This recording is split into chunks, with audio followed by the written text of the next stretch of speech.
चलिए, तो मैं उम्मीद करूँगा अब किसी का कोई डाउट बचा नहीं है, तो हम आगे बढ़ेंगे। हमारा अगला जो टॉपिक है, उस टॉपिक में अभी तक हम लोगों ने रेजोनेटिंग के स्ट्रक्चर के एक स्ट्रक्चर अच्छे से पढ़ लिया है। आगे देखते हैं, बाकी जो दूसरा स्ट्रक्चर है उसके बारे में भी हम डिस्कस कर लेते हैं।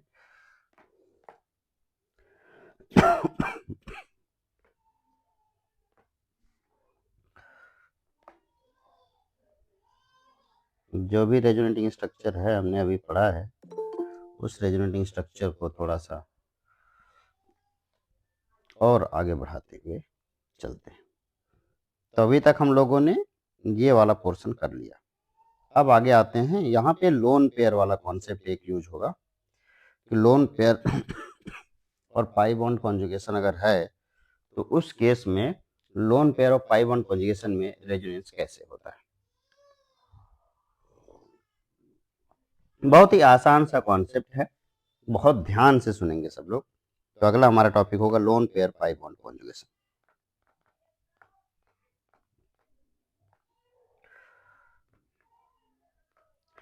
हेडिंग डाल लीजिए सब लोग, lone pair pi bond conjugation. Lone pair pi bond conjugation में होगा क्या, देखें ध्यान से देख लें। कुछ इस तरीके की चीजें आएंगी सामने। मान लो यहाँ पे मैंने OH लगा दिया, तो ऑक्सीजन पे क्या है, लोन पेयर। अच्छा, याद होगा मैंने आप लोगों को एक शिफ्टिंग सिखाई थी, वो मेरे ख्याल से ज़्यादा आसान है इस चीज़ को समझने से। इस चीज़ को समझना है तो ज़्यादा आसान है, लोन पेयर के केस में आप इसको समझ सकते हैं। मान लो मैंने ऐसे एक कंपाउंड रखा था, इसमें A के ऊपर लोन पेयर था, X और Y के बीच में डबल बॉन्ड था। तो याद होगा, थोड़ा बहुत याद होगा अगर आप लोगों को, तो मैंने बोला था कि ये लोन पेयर जो है वो पाई बॉन्ड में कन्वर्ट होता है और उसके बदले में पाई बॉन्ड जो है वो लोन पेयर में कन्वर्ट हो जाता है। और ये स्ट्रक्चर कुछ ऐसे बनता है, A और X के बीच में पाई बॉन्ड आ जाता है और वही लोन पेयर किसके ऊपर चला जाता है, Y के ऊपर चला जाता है। क्या ये वाला कॉन्सेप्ट याद है आप लोगों को? मैंने ऐसी शिफ्टिंग के बारे में थोड़ा सा जिक्र किया था। मैंने सोचा था पहले कोई दूसरा तरीका बताऊंगा, लेकिन ये तरीका ज़्यादा आसान है। याद होगा तो बताइए, क्या याद है? ये नहीं याद है तो मैं वापस याद दिला देता हूँ। मैंने यहाँ पे कहीं पे वो करवाया था, ये देखो, ये मैंने शिफ्टिंग दिखाई थी। पहला वाला पॉइंट मैंने ऐसे ही दिखा दिया था कि जो पाई बॉन्ड है, वो जो लोन पेयर है, वो लोन पेयर पाई बॉन्ड में कन्वर्ट होता है और पाई बॉन्ड लोन पेयर में कन्वर्ट होता है। कुछ इस तरीके से चीज़ चलती है, ठीक है ना? तो आइए इसी बात का फायदा थोड़ा सा उठा करके ये कॉन्सेप्ट को थोड़ा आसान बना देता है, तो इसलिए ये आसानी से समझ में भी आता है। तो अब आपने कहा कि सर हमें क्या करना है ये बताओ। मैंने कहा आपको बस इस OH ग्रुप का रेजोनेटिंग स्ट्रक्चर ड्रॉ करना है। अब OH ग्रुप का रेजोनेटिंग स्ट्रक्चर ड्रॉ करना है और उस OH ग्रुप के रेजोनेटिंग स्ट्रक्चर को ड्रॉ करने के दौरान आपके पास एक लोन पेयर है और एक पाई बॉन्ड है। तो आपने कहा हमने सबसे पहला काम ये किया होगा कि लोन पेयर से सिग्मा को पाई बना दिया और ये जो पाई है उससे लोन पेयर बना दिया। और इस केस में हमारा जो स्ट्रक्चर तैयार हुआ होगा, बताइए वो क्या हुआ होगा? आपने कहा सर इसका मतलब ऑक्सीजन यहाँ डबल बॉन्ड के साथ जुड़ गया होगा और लोन पेयर यहाँ आ गया होगा। बिल्कुल सही सोचा आपने, और ये double bond as it is रहा होगा। फिर अगले स्टेप में वही काम हुआ होगा, ये लोन पेयर सिग्मा वाले को पाई डबल कर दिया होगा और इस पाई वाले को लोन पेयर में कन्वर्ट किया होगा। फिर अगले स्टेप में क्या हुआ होगा, देख लेते हैं क्या हुआ होगा। ये double bond oxygen as it is रहा होगा, यहाँ पे लोन पेयर आ गया होगा और ये डबल बॉन्ड बन गया होगा, ये डबल बॉन्ड बन गया होगा। अगले स्टेप में फिर से वही हुआ होगा, डबल बॉन्ड को लोन पेयर में और लोन पेयर को डबल बॉन्ड में चेंज किया गया होगा। और जब ऐसा हुआ होगा तो एक स्ट्रक्चर फिर से सामने आया होगा, वो OH और यहाँ पे डबल बॉन्ड, ये डबल बॉन्ड, यहाँ लोन पेयर आ गया होगा।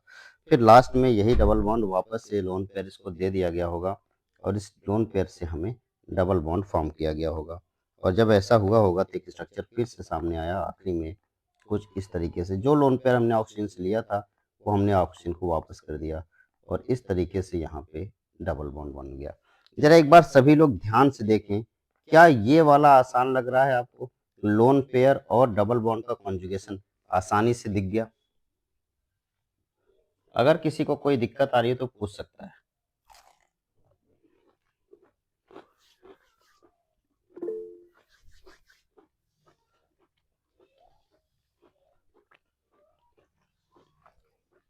प्रवीण का एक क्वेश्चन आया भाई।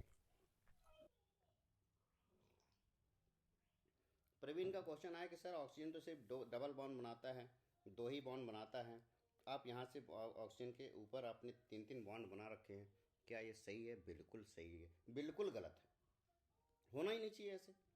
क्यों हो गया ऐसा? तो अगर मैंने एक कहानी आपको सुनाई थी और बताया था कि जब औकात से ज़्यादा कोई बॉन्ड बनाता है तो क्या होता है बताओ? याद आ रहा है किसी को?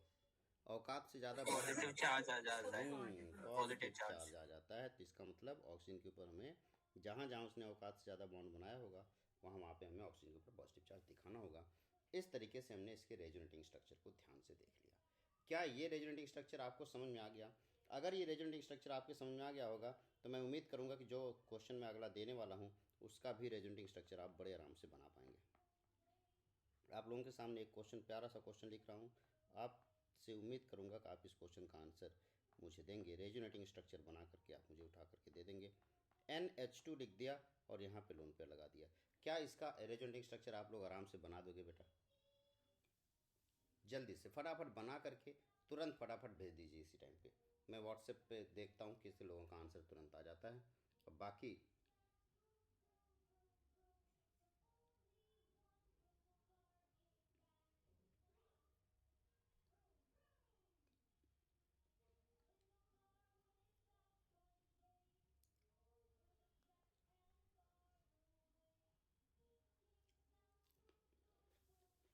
देखिए कितने लोगों का आता है आंसर।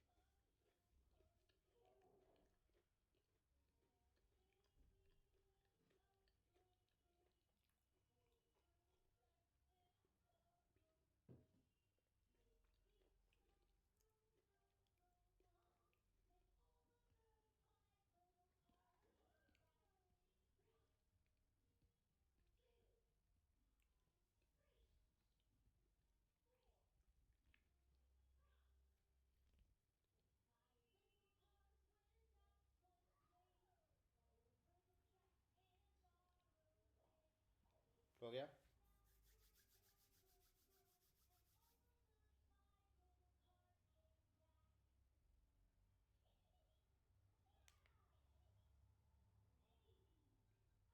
आ गया आंसर? गुड।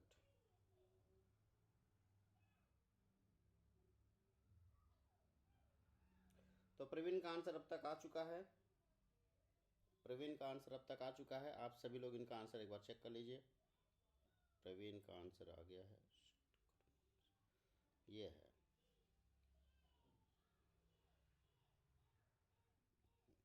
ये प्रवीण का आंसर है। तो एक बार सब लोग देख लें, एक बार चेक कर लें क्या आंसर इनका सही है या कुछ गलती है इनके आंसर में। बिल्कुल सही है, बस उन्होंने बॉन्ड नहीं दिखाया है। प्रवीण आपको बॉन्ड भी दिखाना पड़ेगा बेटा, अब तभी जाके आंसर माना जाएगा। प्रियांशु का भी आंसर आ चुका है और इनका इन्होंने बॉन्ड भी दिखाया, बिल्कुल सही, बहुत अच्छे, शाबाश।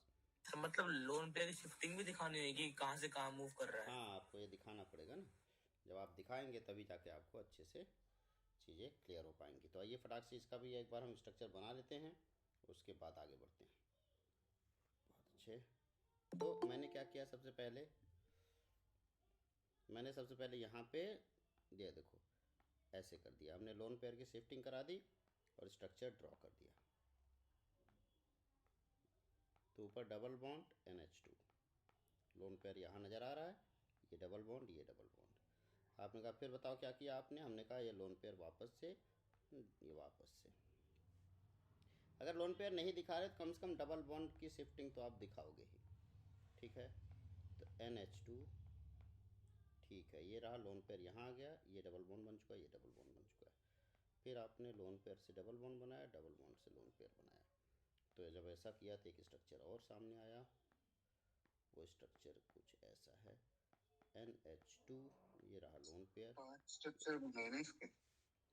तो एक आखिरी में हमने क्या किया, हमने आखिरी में क्या किया, लोन पेयर जिससे लिया था उसको वापस दे दिया और इसका डबल बॉन्ड बना दिया। और जब हमने ऐसा किया होगा तो ये स्ट्रक्चर हमने NH2 वापस जो लिया था उसको वापस लोन पेयर दे दिया और यहाँ पे डबल बॉन्ड बना लिया, ये डबल बॉन्ड बना लिया, ये डबल बॉन्ड बना लिया। इस तरीके से हमारे स्ट्रक्चर्स तैयार हुए। एक बार फटाफट देख लीजिए, ये सारे स्ट्रक्चर है। कितने हैंड रेज करके बताइए जरा कितने लोगों का आंसर सही है। एक बार हैंड रेज करके बताइए कितने लोगों के आंसर बिल्कुल सही। 1 2 3 4 5, बहुत अच्छे। 6 7 8, बहुत अच्छे, शाबाश, गुड। सर भेजा है आपको, एक बार चेक करना। शिवम का आंसर आ गया है, मुझे एक बार चेक करना होता है, तो एक बार चेक करते हैं शिवम का आंसर क्या है।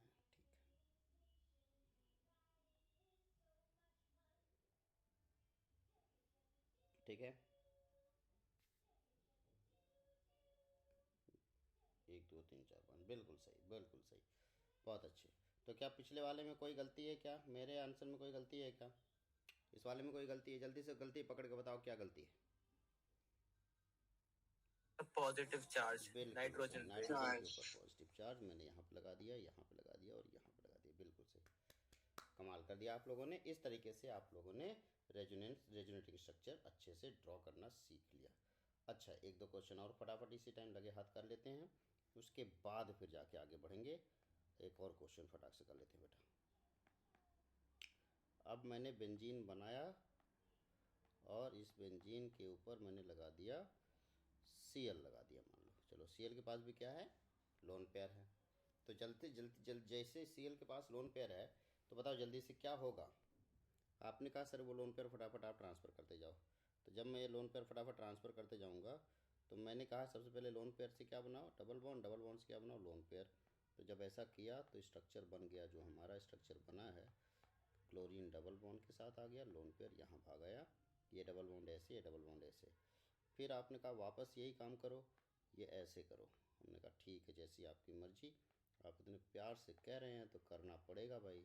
जब हमने करना पड़ेगा तो हमने Cl यहाँ रख दिया, ये डबल बॉन्ड, ये रहा लोन पेयर, ये रहा डबल बॉन्ड।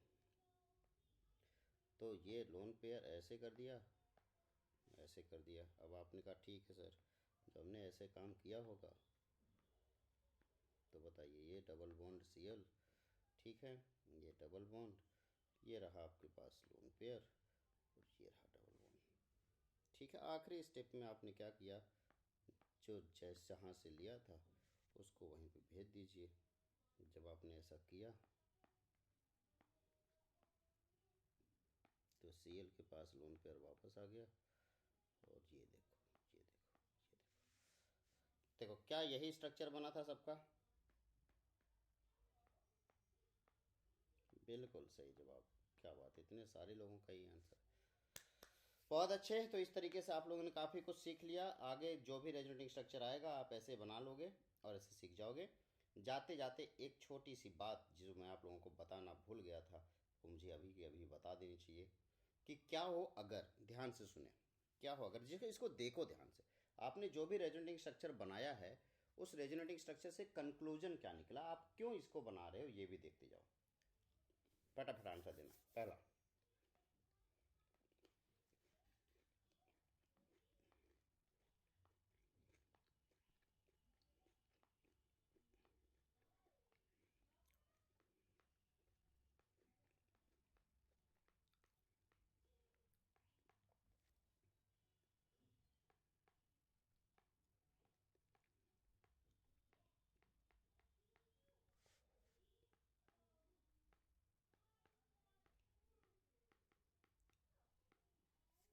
जैसे ऐसे मैंने कुछ एग्जाम्पल लिख दिए। इन एग्जाम्पल को अगर आप ध्यान से देखेंगे तो यहाँ पे इनकी सबके पास लोन पेयर है, इसके पास भी लोन पेयर है, इसके पास भी लोन पेयर है, इसके पास भी लोन पेयर है। तो ये जो लोन पेयर है, ध्यान से देखो और बताओ, ये जो लोन पेयर है बेटा, ये लोन पेयर कौन कौन सी पोजीशन पे हमें फाइनली दिख रहा है?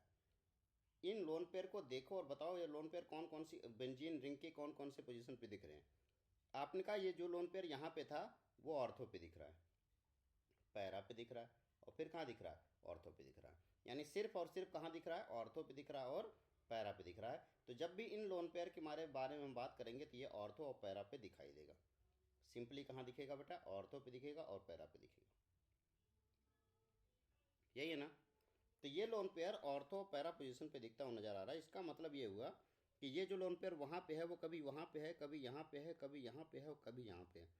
सेम ऐसे OH वाला कभी वहाँ पे है, कभी यहाँ पे है, कभी यहाँ पे है, तो कभी यहाँ पे है। सेम ऐसे NH2 वाला तो कभी ऑर्थो पे है तो कभी पैरा पे है तो कभी फिर से ऑर्थो पे चला जाता है। सेम ऐसे OCH3 वाला कभी ऑर्थो पे है तो कभी पैरा पे है तो कभी फिर से ऑर्थो पे चला जाता है। क्लियर हुआ? यहाँ तक कोई दिक्कत है किसी को? क्लियर है ना बेटा ये? और जब ये क्लियर है तो जल्दी से मुझे बताइए, इस टाइप के कंपाउंड को देखो क्या नाम दिया जाता है। इस टाइप के कंपाउंड को नाम दिया जाता है, अब एक मिनट, इससे पहले कि इसको नाम दूं, पहले आप मुझे बताइए क्या बेंजीन रिंग में इलेक्ट्रॉन डेंसिटी बढ़ रही है या घट रही है? बताओ बेटा, बेंजीन रिंग में इलेक्ट्रॉन डेंसिटी बढ़ रही है या घट रही है? जो बेंजीन रिंग है, ये जो बेंजीन रिंग है, इसमें इलेक्ट्रॉन डेंसिटी बढ़ रही है या घट रही है? इसमें इलेक्ट्रॉन बढ़ रहे हैं या कम हो रहे हैं? बोलो। जो भी बेंजीन रिंग है उत्कर्ष बताना, बेंजीन रिंग में इलेक्ट्रॉन बढ़ रहा है या कम हो रहा है? सब बढ़ रहा है। बढ़ रहा है? पक्का? सभी लोग श्योर हो ना? रिया बता। सब बढ़ के कम हो रहा है। बढ़ के कम हो रहा है। फिर उसकी डिस्प्लेसमेंट 0 है इलेक्ट्रॉन की। अच्छा, मैं बेंजीन रिंग में आप देखेंगे तो ओवरऑल ऑर्थो पैरा पोजीशन पे इलेक्ट्रॉन की डेंसिटी बढ़ रही है। कैसे बढ़ रही है? क्योंकि वहाँ पे लोन पेयर जा रहा है, और जब इलेक्ट्रॉन डेंसिटी बढ़ती है इसका मतलब इस वाले ग्रुप ने, कौन से वाले ग्रुप ने?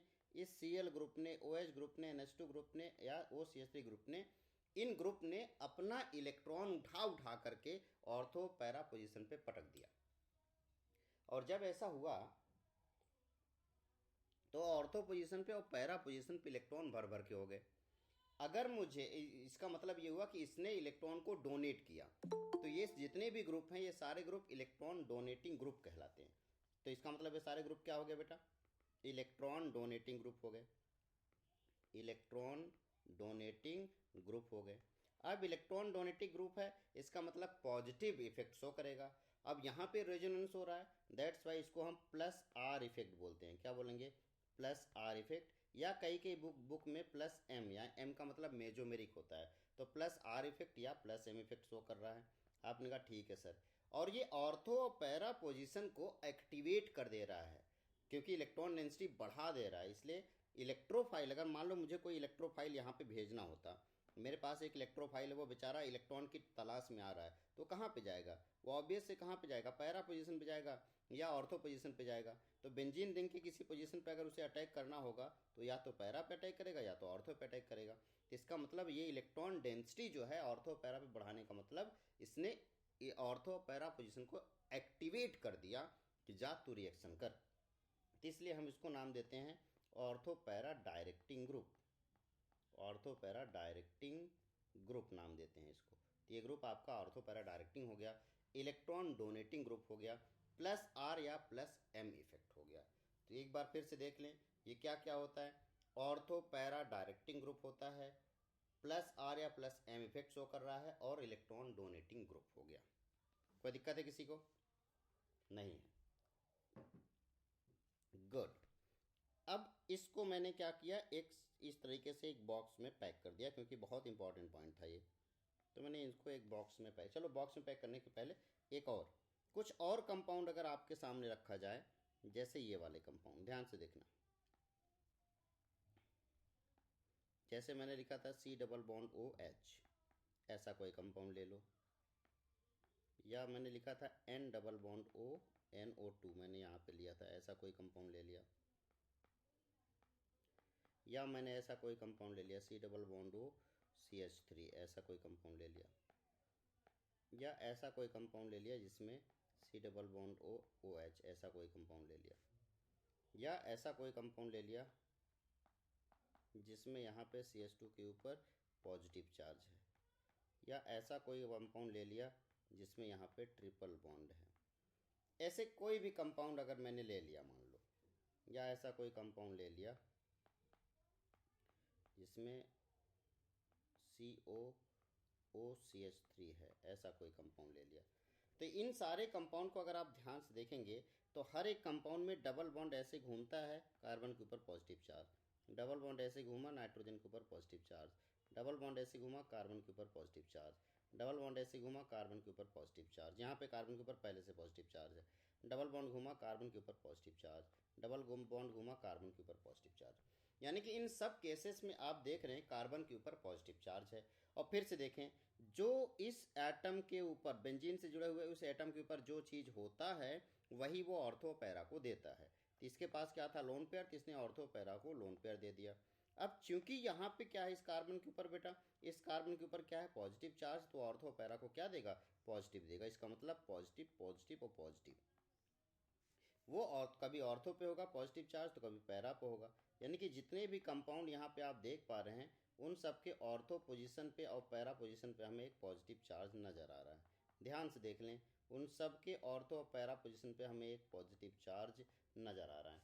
तो बेटा ये जो इन सब के ऑर्थो और पैरा पोजीशन पे हमें जो पॉजिटिव चार्ज नज़र आ रहा है, इसको ध्यान से देख के बताओ कि ये जो ऑर्थो और पैरा पोजीशन पे पॉजिटिव चार्ज नज़र आ रहा है, क्या इसकी वजह से जो ग्रुप है इस ग्रुप की वजह से बेंजीन रिंग के अंदर इलेक्ट्रॉन की ऑर्थो पैरा पोजीशन पे इलेक्ट्रॉन की कमी हो गई, तभी तो पॉजिटिव चार्ज आया। कमी नहीं होती तो पॉजिटिव चार्ज कैसे आता। और जब कमी हो गई तो आपने कहा इसका मतलब इलेक्ट्रॉन डेंसिटी कम हो गई। Electron density ortho para position पे अगर कम हो गई तो इसका मतलब इलेक्ट्रॉन निकाल लिया गया होगा, और जब इलेक्ट्रॉन निकाल लिया गया होगा तो इसका नाम हो गया इलेक्ट्रॉन विथड्रॉइंग ग्रुप। आपने कहा सर ये तो इलेक्ट्रॉन विथड्रॉइंग ग्रुप हो गया। बिल्कुल सही जवाब। इलेक्ट्रॉन विड्रॉइंग ग्रुप होता है, और जब इलेक्ट्रॉन को विड्रॉ करने वाला ग्रुप होता है तो इसका मतलब इफेक्ट नेगेटिव पड़ता है। अब चूंकि यहाँ पे रेजोनेंस हो रहा है तो इसको हम -R या -M के नाम से जानते हैं। अब एक और बात, अगर मुझे इलेक्ट्रोफाइल यहाँ पे भेजना होता गलती से मैं कहता कि मैं तुम्हें इलेक्ट्रोफाइल भेज रहा हूँ, तो भैया इलेक्ट्रोफाइल ना तो कभी पैरा पे जाता और ना ही कभी ऑर्थो पे जाता, क्योंकि ऑर्थो पैरा पे पहले से पॉजिटिव चार्ज है। तो जब पहले से पॉजिटिव चार्ज है तो पॉजिटिव चार्ज पे क्यों अटैक करेगा, किस पे अटैक करना। अब मैं उसे अटैक करा रहा हूँ, मैं तुम जाओ अटैक करके आओ, तो वो कहाँ जाएगा, ना तो ऑर्थो पे जाएगा ना तो पैरा पे जाएगा। बताओ कहाँ जाएगा बेटा, जल्दी बताओ। मेटा पे। मेटा पे। तो इसका मतलब इसे हम क्या बोल देंगे, मैं बोल दूंगा कि सर ये मेटा डायरेक्टिंग ग्रुप है।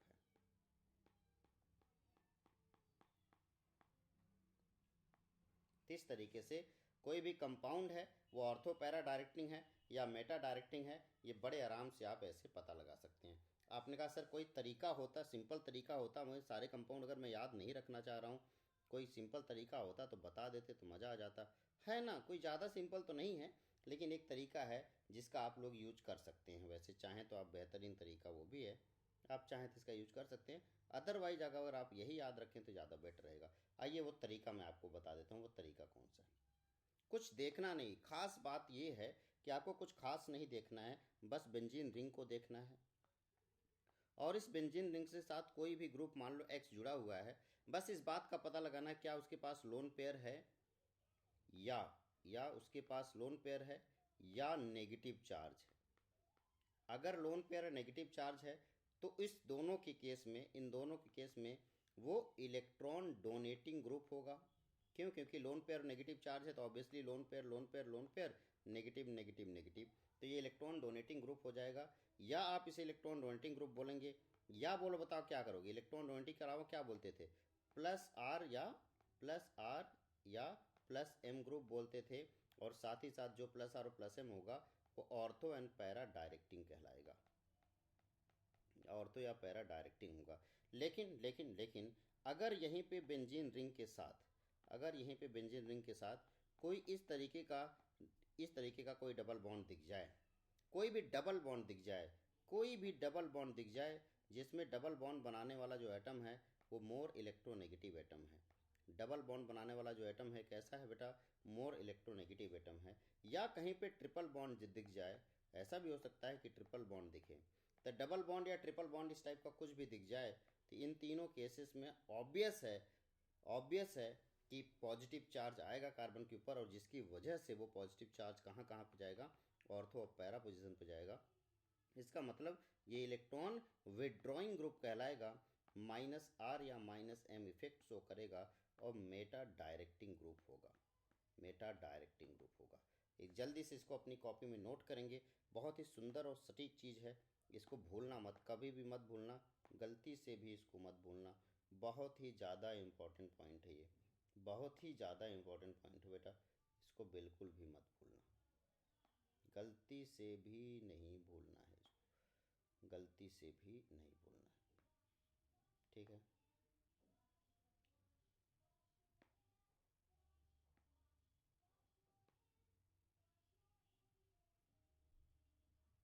इसको बिल्कुल भी नहीं भूलना, जल्दी से इसे अपनी कॉपी में नोट करें। ये रहा आपका ऑर्थो पैरा डायरेक्टिंग और रेजोनेंस के बारे में छोटी मोटी ज्ञान की बातें। अब मैं उम्मीद करूंगा कि आपको ये पता चल चुका है कि कौन ऑर्थो पैरा डायरेक्टिंग है और कौन मेटा डायरेक्टिंग।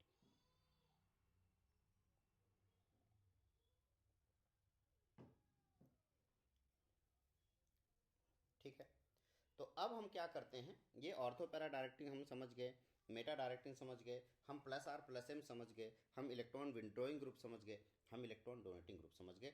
अब हम लोग क्या करेंगे, इलेक्ट्रोमेरिक इफेक्ट हम समझ चुके हैं, अब हमारे पास आखिरी इफेक्ट बचा हुआ जिसका नाम है हाइपर कॉन्जुगेशन। आइए उसकी तरफ चलते हैं।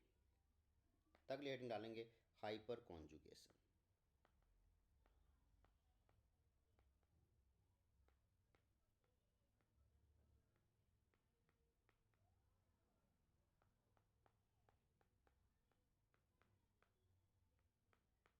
हाइपर कॉन्जुगेशन,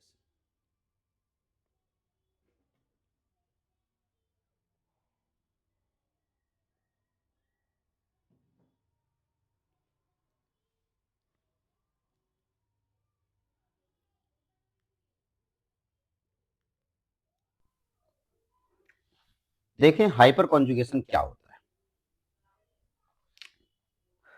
इसका मतलब होता है कुर्बानी।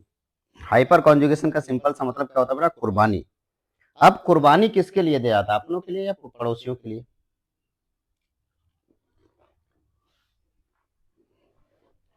अपनों के लिए, अपनों के लिए। शिवम कह रहा अपनों के लिए।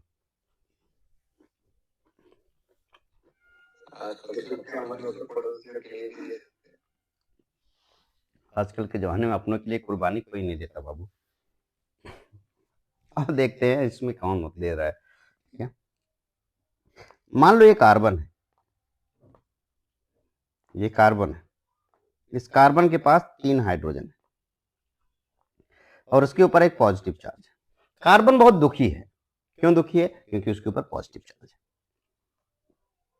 कार्बन के पास ऐसा कोई भी नहीं है जो उसके पॉजिटिव चार्ज को खत्म कर सके, बहुत दुखी है बेचारा, कह रहा कोई तो हो, काश कोई होता, काश कोई ऐसा होता जो मेरे पॉजिटिव चार्ज को खत्म कर पाता, जो मेरे पॉजिटिव चार्ज को ले करके मुझे स्टेबल कर देता, काश कोई ऐसा होता।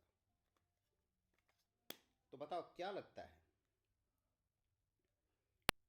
जो ये कार्बन बोल रहा है कि काश कोई ऐसा होता है जो पॉजिटिव चार्ज को मेरे दे करके मुझे स्टेबल कर देता, क्या कोई सच में ऐसा है जो उसके पॉजिटिव चार्ज को लेकर के उसे स्टेबल कर सकता है?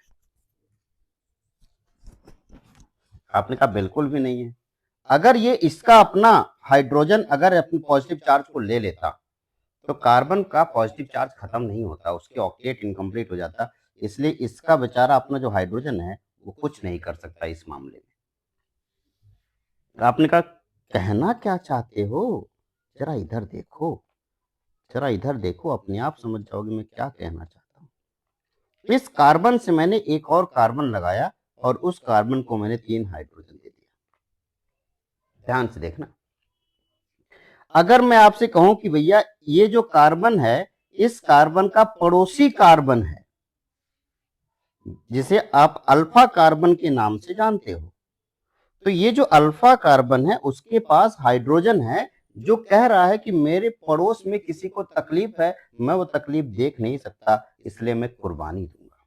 और जब ये हाइड्रोजन कुर्बानी देता है तो 3 हाइड्रोजन है कुर्बानी देने के लिए। आपने कहा इसके कुर्बानी देने से स्टेबिलिटी कैसे आई, जरा देखो कैसे स्टेबिलिटी आती है।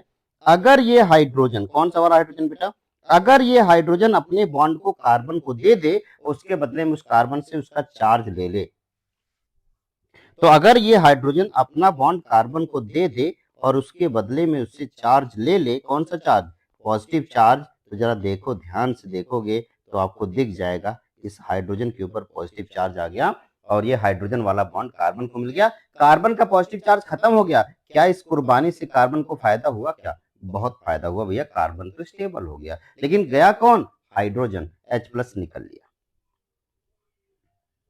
अब बताओ, क्या ऐसे ही दूसरा वाला हाइड्रोजन भी तो कुर्बानी दे सकता है ना भाई?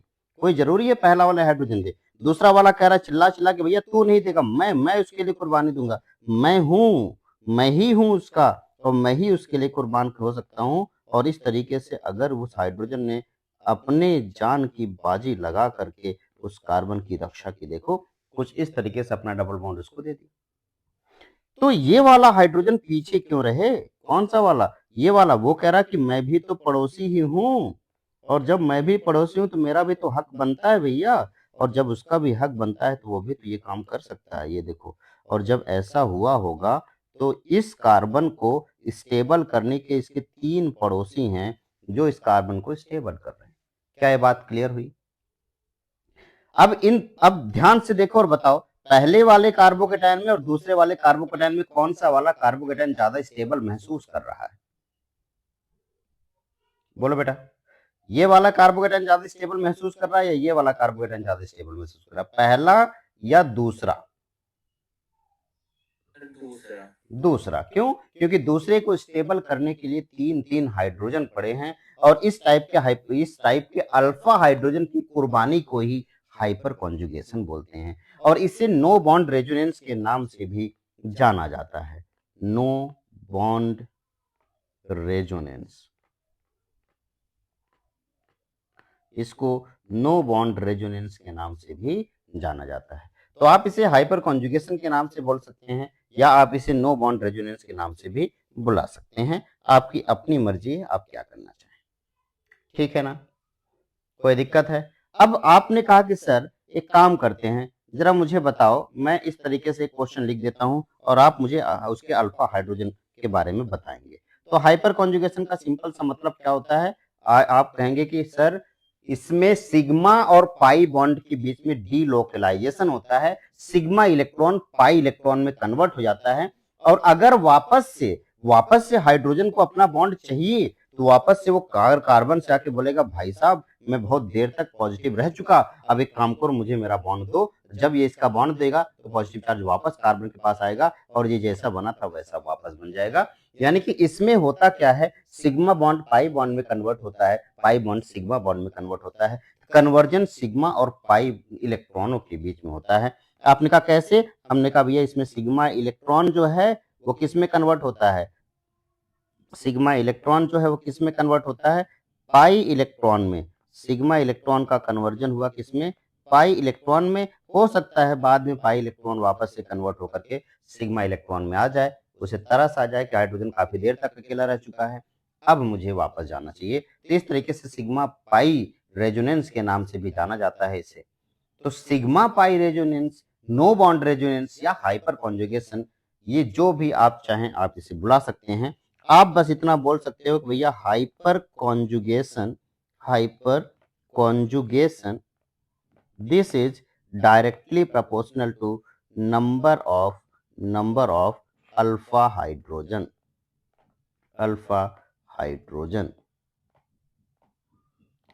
जितने नंबर ऑफ अल्फा हाइड्रोजन होंगे से हाइपर कॉन्जुगेशन उसी के डायरेक्टली प्रोपोर्शनल होगा। जल्दी से एक प्यारा सा क्वेश्चन मैं आपके सामने लिखूंगा, आप उसका आंसर देंगे। जल्दी से आंसर बड़े प्यार से देखना बेटा, और बहुत ही प्यार से आंसर देना, बिल्कुल भी गलती मत कर देना, इसमें बिल्कुल भी गलती मत कर देना, और ये आंसर आप लोग बिल्कुल सही देना। मैंने वैसे ऑलरेडी ये पढ़ा चुका हूं मैं, और इसका एक और रीजन बताया था इसके स्टेबल होने का। मेरे ख्याल से आप में से किसी को वो रीजन याद होगा, तो किसी को याद है तो जल्दी से बताइए कि वो रीजन क्या था इसकी स्टेबिलिटी का। एनीवन? मैंने कार्बोकेटायन लिख दिया, बताइए सबसे ज्यादा स्टेबल कार्बोकेटायन कौन सा होगा? सबसे राइट वाला। बिल्कुल सही जवाब। 3 डिग्री कार्बोकेटायन जो है वो सबसे ज्यादा स्टेबल होगा, और 2 डिग्री कार्बोकेटायन थोड़ा सा कम होगा, 1 डिग्री कार्बोकेटायन थोड़ा और कम होगा, और CH3+ सबसे कम स्टेबल होगा। तो जल्दी से एक बार देखिए यहाँ पे आपने क्या रीजन दिया स्टेबिलिटी का। पिछली बार तो आपने प्लस आई इफेक्ट दिया था, इस बार आपने क्या स्टेबिलिटी का ऑर्डर दिया? आपने कहा इसके पास एक भी अल्फा हाइड्रोजन नहीं है, इसके पास एक अल्फा कार्बन है और कितने अल्फा हाइड्रोजन है बेटा? 3 अल्फा हाइड्रोजन है। इसके पास 2 अल्फा कार्बन है और कितने अल्फा हाइड्रोजन हुए? 6 अल्फा हाइड्रोजन हुए। इसके पास 3 अल्फा कार्बन है और कितने अल्फा हाइड्रोजन हुए? अल्फा हाइड्रोजन कितने हुए बेटा? 9 अल्फा हाइड्रोजन हुए। और जितनी ज्यादा अल्फा हाइड्रोजन होता है उतना ज्यादा हाइपर कॉन्जुगेशन होता है, उतनी ज्यादा स्टेबिलिटी होती है। आपने कहा सर एक बात बताओ, जरा सोचो 1 मिनट के लिए कि आपने अभी अभी कहा था कि सर प्लस आई इफेक्ट का भी यही ऑर्डर है, हाइपर कॉन्जुगेशन का भी यही ऑर्डर है, तो फिर हम माने किसकी बात? हम दोनों की बात मानेंगे तब भी तो ऑर्डर सेम आएगा। तो हम हाइपर कॉन्जुगेशन क्यों पढ़ रहे हैं जब हमें प्लस आई इफेक्ट से काम हो गया? तो जरा इस क्वेश्चन का आंसर दीजिए। एक प्यारा सा क्वेश्चन मैं आपको और लेके चल रहा हूं, बड़े प्यार से इसका आंसर देना बेटा। CH3 C CH3 positive charge, CH3 CH2 C CH3 positive charge, CH3 CH2 C CH2 CH3 positive charge. ध्यान से देखिए, अब ये 3 चीजें मैंने लिख दी हैं, आपको इसका स्टेबिलिटी ऑर्डर जल्दी से बताना। बताइए सबसे ज्यादा स्टेबिलिटी ऑर्डर क्या होगा? पहले प्लस आई इफेक्ट की ऑर्डर से बताइए, फिर हाइपर कॉन्जुगेशन का ऑर्डर बताइए।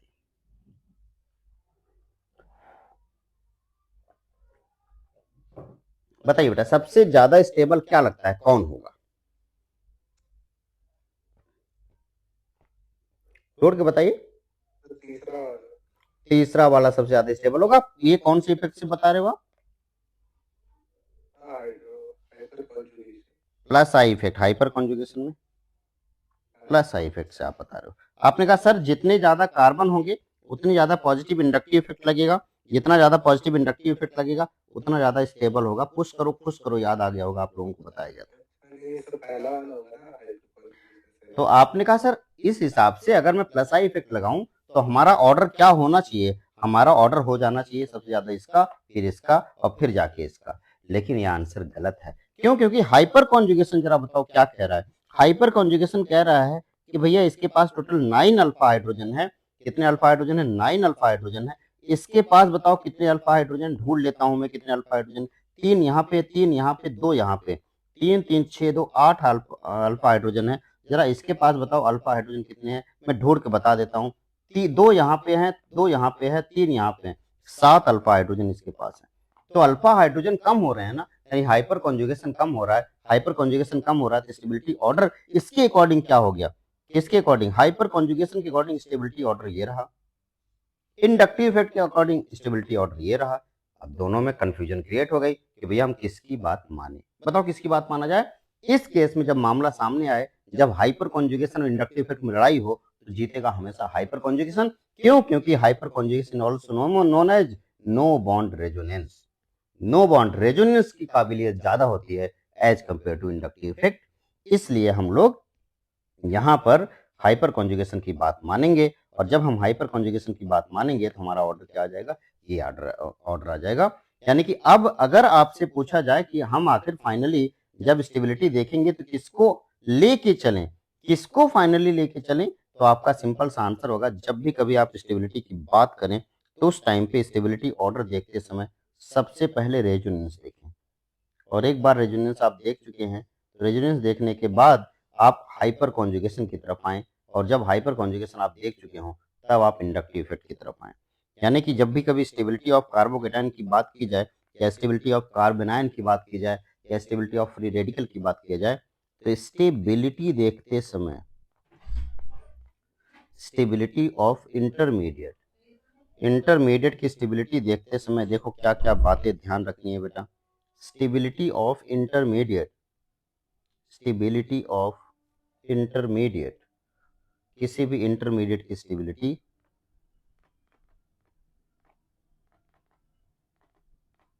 का ऑर्डर क्या रहेगा? आप कहेंगे पहले रेजोनेंस, सबसे पहले रेजोनेंस पे ध्यान देंगे, उसके बाद फिर रेजोनेंस आएगा, फिर हाइपर कॉन्जुगेशन की तरफ चलेंगे।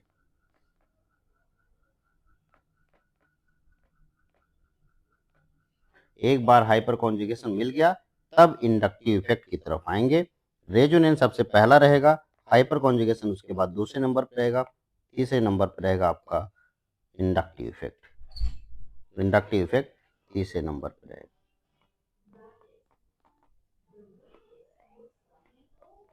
इस तरीके से हम हमेशा ऑर्डर को देखेंगे, पहले नंबर पे रेजोनेंस, दूसरे नंबर पे हाइपर कॉन्जुगेशन और तीसरे नंबर पे इंडक्टिव इफेक्ट। अगर तीनों सारी चीजें एक साथ आ जाएं तो ऑर्डर हम सबसे पहले रेजोनेंस को देंगे, फिर इंडक्टिव इफेक्ट को, और फिर हम किसको देंगे बेटा, पहले रेजोनेंस, फिर हाइपर कॉन्जुगेशन, फिर इंडक्टिव इफेक्ट। एक बार फटाफट एक बार कंक्लूजन कर लेते हैं, एक बार वापस से जितनी भी इफेक्ट हमने पढ़े हैं उन सारे इफेक्ट का प्रॉपर एप्लीकेशन देख लेते हैं। पहला एप्लीकेशन तो आपका यही है, क्या, स्टेबिलिटी ऑफ कार्बोकेटायन। एक बार कंक्लूड कर लेते हैं इसको, उसके बाद आगे बढ़ेंगे। सबसे पहला एप्लीकेशन ऑफ इलेक्ट्रॉनिक इफेक्ट में अगली हेडिंग आपकी पड़ेगी application of electronics effect. Application of electronic effect. जो भी हमने इलेक्ट्रॉनिक इफेक्ट अभी आपको पढ़ाया है उन इलेक्ट्रॉनिक इफेक्ट के एप्लीकेशन की तरफ चलते हैं। सबसे पहला एप्लीकेशन है स्टेबिलिटी ऑफ कार्बोकैटायन।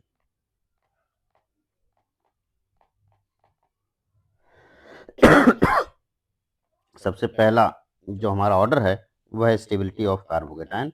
ध्यान से देखें और मुझे बताइए कि भैया ये जो आपने स्टेबिलिटी ऑफ कार्बोकैटायन की बात इतनी बार कर रहे हो, इस स्टेबिलिटी ऑफ कार्बोकैटायन में आपने अभी अभी थोड़ी देर पहले आपने कहा था कि sir stability of carbocation, carbocation यानी कि उसके पास इलेक्ट्रॉनों की कमी है, इलेक्ट्रॉन देने वाला उसे ज्यादा स्टेबल करता है। कल की क्लास में हम लोगों ने पढ़ा था कि this is directly proportional two electron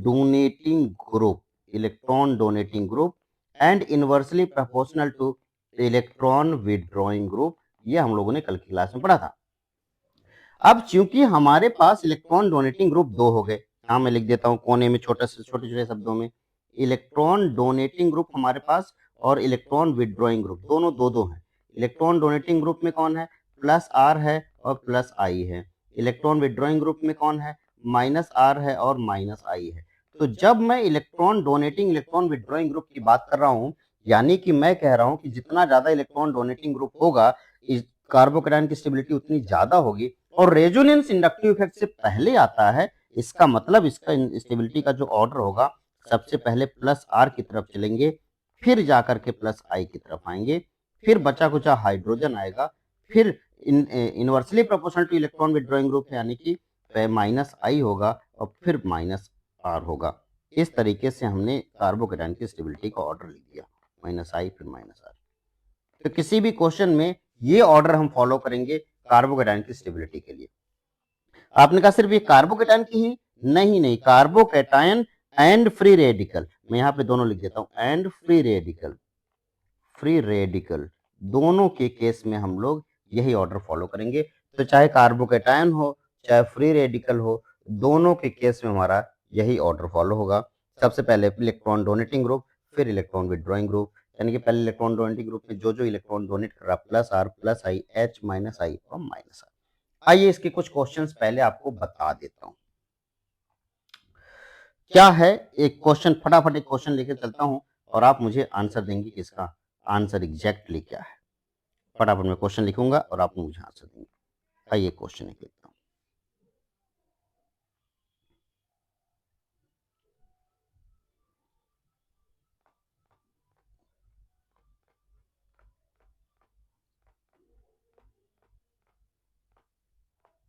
आपको बताना इसमें सबसे ज्यादा स्टेबल कार्बोकैटायन कौन सा है। कम ऑन यार, बहुत आसान सा सवाल है और मैं उम्मीद करूंगा आखिरी वाला बिल्कुल सही जवाब, बिल्कुल सही, लास्ट वाला सबसे ज्यादा स्टेबल। बहुत अच्छी, क्या बात, कमाल कर दिया। आपने कहा सर ये इतना सिंपल क्वेश्चन पूछ के आप हमें बेवकूफ बना रहे हो क्या। नहीं बेटा, नहीं, बिल्कुल भी नहीं, मैं बिल्कुल बेवकूफ नहीं बना रहा हूँ।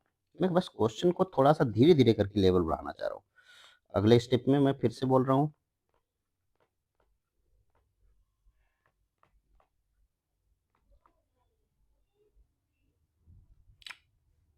अब इन दोनों में बताइए कौन ज्यादा स्टेबल होगा।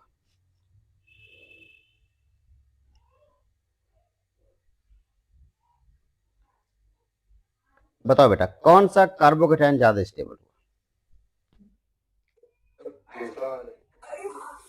दूसरा वाला, राइट वाला। राइट वाला दैट मीन्स आप कहना चाह रहे हो this is the correct answer, है ना?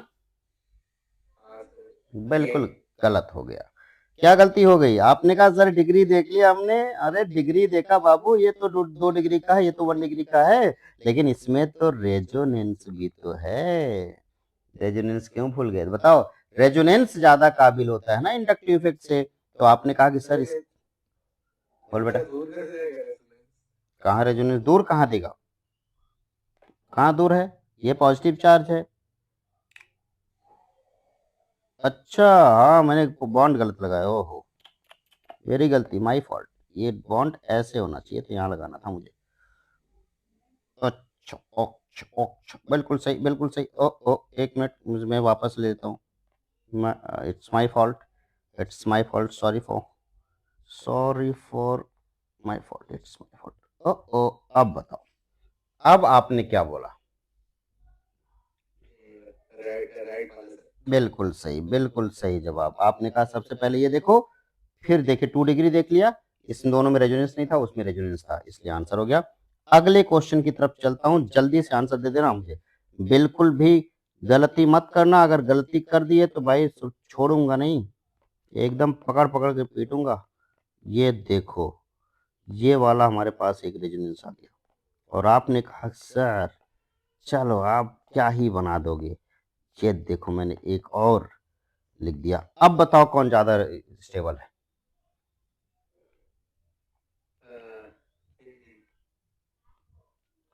सोच के बताओ, क्या लगता है कौन ज्यादा स्टेबल है?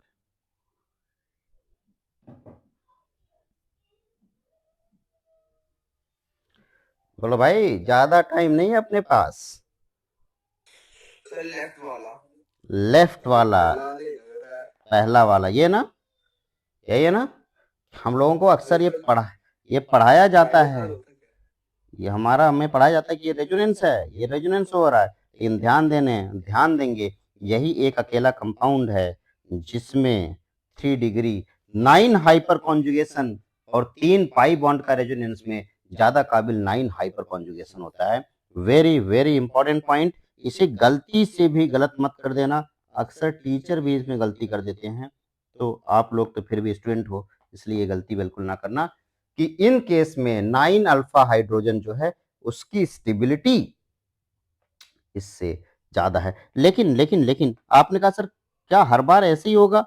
हर बार ऐसा नहीं, लेकिन अगर मैं यहीं पे, ध्यान से देखना, अगर मैं यहीं पे ऐसा कर देता, अगर मैंने यहाँ पे बेंजीन बनाया तो, बिल्कुल बेंजीन बनाया तो, लेकिन यहाँ पे एक और CH3 लगा देता, इस केस में आप कहते या मैं ऐसा कर देता, या मैं एक और ऐसे लगा देता CH3, यहाँ पे एक और CH3 लगा देता, यहाँ पे एक और CH3 लगा देता, ये पॉजिटिव चार्ज लगा देता। ऑर्डर आपके सामने है। सबसे पहला कौन सा होगा? ये वाला, फिर ये वाला, फिर ये वाला, फिर ये वाला होगा।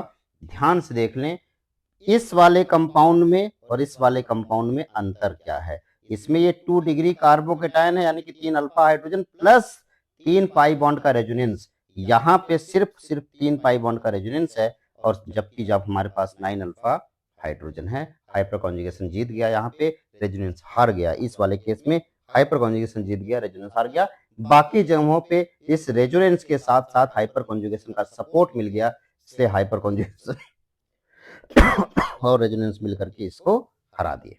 इस तरीके से हमने किसी भी कंपाउंड का, किसी भी पॉजिटिव चार्ज का, यानी कि कार्बोकेटाइन की स्टेबिलिटी को एक तरीके से यहाँ पे देख लिया।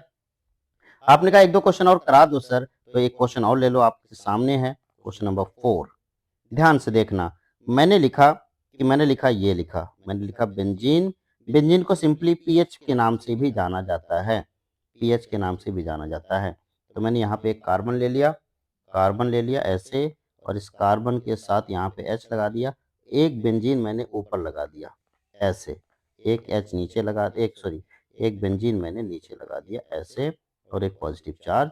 अब फिर मैंने ऐसा काम कर दिया कि तीनों कार्बन पे एक एक बेंजीन लगा दिए। जल्दी से मुझे बताओ, इन सब में सबसे ज्यादा स्टेबल कौन सा लगा है? बिल्कुल सही जवाब, आखिरी वाला। दौड़ा दौड़ा के चिल्ला चिल्ला के बोल रहा है कि मैं सबसे ज्यादा स्टेबल हूँ, मैं सबसे ज्यादा स्टेबल हूँ, क्योंकि सबसे ज्यादा रेजोनेटिंग स्ट्रक्चर यहीं पे है। यहाँ तक मेरे ख्याल से किसी को कोई दिक्कत नहीं होगी। बड़े आराम से आपने रेजोनेटिंग स्ट्रक्चर समझ लिया और रेजोनेटिंग स्ट्रक्चर समझ करके उसकी स्टेबिलिटी ऑर्डर भी बता दी। आइए कुछ सवाल अभी बाकी है मेरे दोस्त, अभी भागो मत, बिल्कुल भागो मत, कुछ सवाल, मजेदार सवाल अभी करेंगे। पहला क्वेश्चन, अब दमदार क्वेश्चन आने वाला है आपके सामने, मजा ना आए पूरा पैसा वापस। इस सवाल को देख के अगर मजा नहीं आया ना तो पूरा पैसा वापस। रुपया नहीं, पैसा बोला है हमने, ठीक है।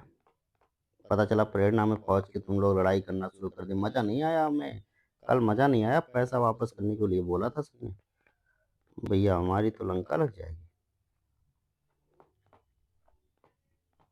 चलो तो मैंने, बताओ क्या दिख रहा है आपको, क्या दिखा? अरे ये तो सब सेम दिखा, पांच सिमिलर स्ट्रक्चर दिख गए, पांचों तो सेम है। हाँ बिल्कुल सेम है, लेकिन अभी बाकी है मेरे दोस्त, अभी तो कहानी शुरू हुई है, अभी तो कहानी शुरू हुई है। अब आपको बताना है कि इन सब में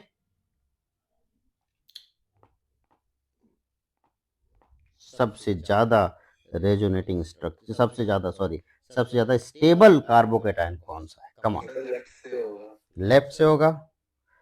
आपने कहा कि सर चेक करता हूं, इसके पास तो लोन पेयर हो गया, यानी कि ये प्लस आर शो करेगा, ये तो प्लस आई शो करता है, ये तो प्लस आई शो करता है, यहाँ पे कुछ भी नहीं है, यानी कि हम क्या मान लेंगे, हाइड्रोजन है। और भैया ये तो माइनस आई शो करता है, ये क्या शो करता है, ये तो भैया माइनस आर शो करता है, माइनस आर शो करता है, ये तो हमने कहा बहुत सही, माइनस आर शो करता है। ओके, अब बताओ क्या है सबसे ज्यादा स्टेबल कौन होगा? अभी आपने कहा सर इलेक्ट्रॉन डोनेटिंग ग्रुप ज्यादा स्टेबल होता है, यानी प्लस आर सबसे ज्यादा स्टेबल होता है। तो आपने कहा कि सर अब ऑर्डर ऐसे लिख दो फटाफट, एकदम ये और सबसे ज्यादा, फिर ये, फिर ये, फिर ये वाला सबसे कम हो गया। चलो अगले क्वेश्चन की तरफ फिर से वापस से मुख करते हैं। सर वैसे मेरे हिसाब से सर आपको जो कार्बन के सारे हैं स्ट्रक्चर, इनको आपको नंबर करना चाहिए, फिर अगर ऐसे एक लाइन से लगा दे तो पता चल जाता है। हाँ अगली बार ऐसा नहीं करूंगा मैं, ठीक है, अगली बार एक नंबर में नहीं लगाऊंगा, ABCD नाम दे दूंगा, ठीक है। अब इस क्वेश्चन को देखें और ABCD मैंने नाम दे दिया। चलो तो यहाँ पे मैंने CH2 प्लस लगा दिया और यहाँ पे मैंने लगा दिया NH2, ठीक है। फिर मैंने यहाँ पे CH2 प्लस लगा दिया और यहाँ पे लगा दिया NO2। फिर यहाँ पे हमने CH2 प्लस कर दिया, यहाँ पे लगा दिया CH3। फिर यहाँ पे हमने CH2 प्लस कर दिया, यहाँ पे लगा दिया ब्रोमीन। फिर यहाँ पे हमने CH2 प्लस कर दिया और यहाँ पे लगा दूं कुछ भी नहीं, हाइड्रोजन लगा दिया। अब नाम दे दिया A B C D और E। मैं जो पूछूंगा वही आंसर आना चाहिए। सबसे पहले मैं चाहता हूं कि आप स्टेबिलिटी बता दो, क्या बता दो आप? स्टेबिलिटी बता दो। चलो स्टेबिलिटी का ऑर्डर फटाफट बता दो बेटा।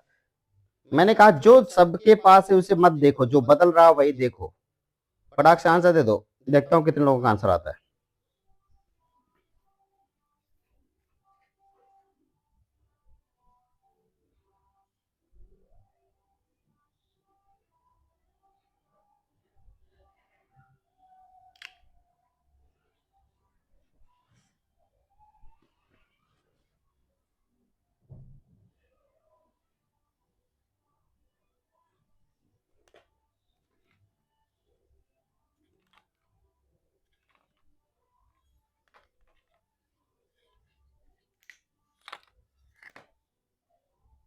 आया आंसर किसी का? बोलो चलो, सबसे पहले किसको लिखूं? सबसे पहले ए आएगा। पहले नंबर पे आ गया, चलो लिख दिया है। आगे फिर सी आएगा, फिर ई, ए के बाद सी लिख दूं, सी के बाद ई लिख दूं, ठीक है। फिर कंफ्यूजन है। इसके बाद कंफ्यूजन है, इसके बाद डी के बाद बी, ये आंसर मुझे मिला अभी। आपने कहा चेक करो, बताओ कैसे सर, बताओ। ये तो NH2 है भैया, ये NH2 है, प्लस आर शो करता है। ये NO2 है, NO2 माइनस आर शो करता है। CH3 प्लस आई शो करता है, Br माइनस आई शो करता है। ये तो हाइड्रोजन है, ये तो हाइड्रोजन है। ये तो आपने ऑर्डर देखा था, सबसे पहले प्लस आर सबसे ज्यादा स्टेबल करता है, फिर जाके प्लस आई, तो प्लस आर के बाद प्लस आई यानी ए के बाद सी, ए आ गया सबसे पहले, फिर आया सी, फिर आ गया हाइड्रोजन यानी ई, फिर माइनस आई यानी कि डी, और फिर माइनस आर यानी कि। बिल्कुल सही जवाब, क्या गजब का आंसर दिया आप लोगों ने। सवाल बिल्कुल अच्छा आंसर है, कोई दिक्कत परेशानी नहीं है।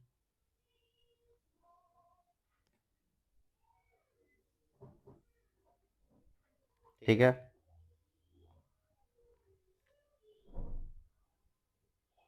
कोई दिक्कत, आगे बढ़ा जाए। तो ये रहा हमारा किसी भी कंपाउंड की स्टेबिलिटी का ऑर्डर देख लिया आप लोगों ने, और किसी भी स्टेबिलिटी में हमने रेजोनेंस की तरफ चले, रेजोनेंस भी देख लिया और ये भी देख लिया। ऐसे और भी क्वेश्चंस हैं, आइए फटाफट एक दो क्वेश्चन और कर लेते हैं, उसके बाद हम आगे बढ़ेंगे। चलिए फटाफट आंसर देना बेटा, जरा जरा आंसर दे देना।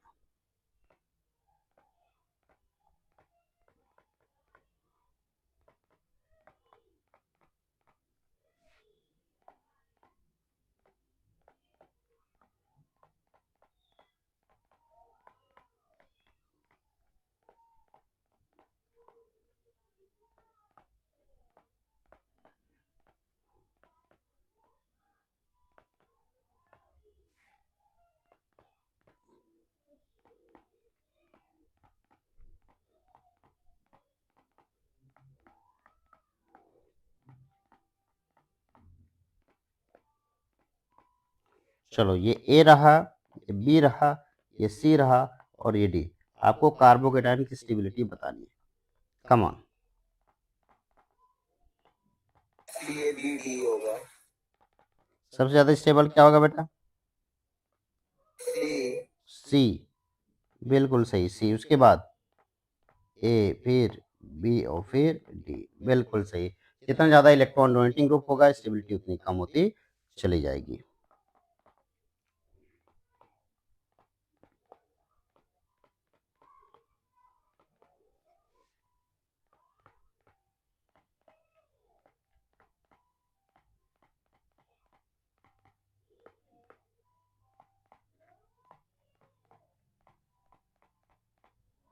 D होगा इसका।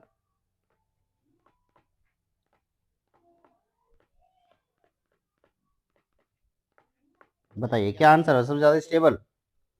D। D, D. Yes, sir। चलो, अभी आप बोल रहे हो तो मान लेता हूँ आपकी बात।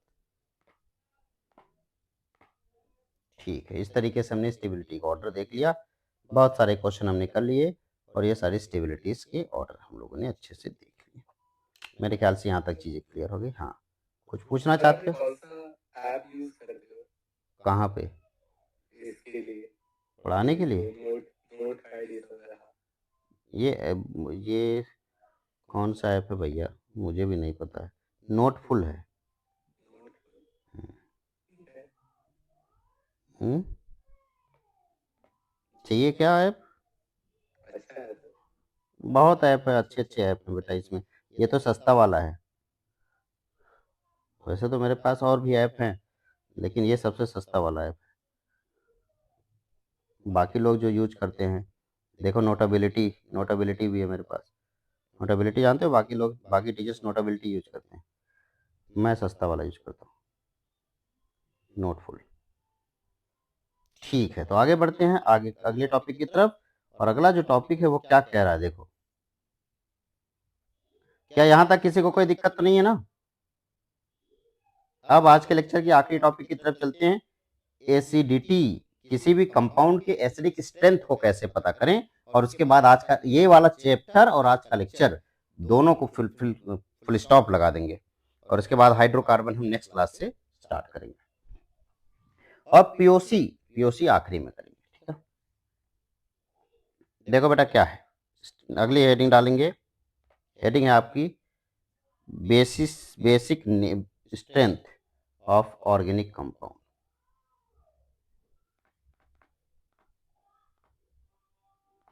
Basic strength of organic compound. Basic strength of organic compound. अच्छा पहले एसिडिक पढ़ा दूं फिर बेसिक पढ़ूंगा, ज्यादा मजा आएगा। पहले एसिडिक ही पढ़ा देता हूँ, नहीं तो बाद में रोने होने लगोगे तुम लोग तो दिक्कत हो जाएगी। तो एसिडिक पहले पढ़ते हैं। तो acidic strength of organic compound, पहले इसकी बात करते हैं। ध्यान से सुनते जाओ, अपने आप समझ में आ जाएगा। मान लो कोई भी चीज एसिडिक है, इसका मतलब क्या है। पहले अल्कोहल की तरफ चलते हैं, बाद में कार्बोक्सिलिक एसिड की तरफ चलेंगे। एल्कोहल, पहला कंपाउंड हमने एल्कोहल चूज किया है, मैं अल्कोहल के एसिडिक स्ट्रेंथ की तरफ चलेंगे। एक बात बताओ, सिंपल सा क्वेश्चन है, अल्कोहल और वाटर में कौन ज्यादा एसिडिक है?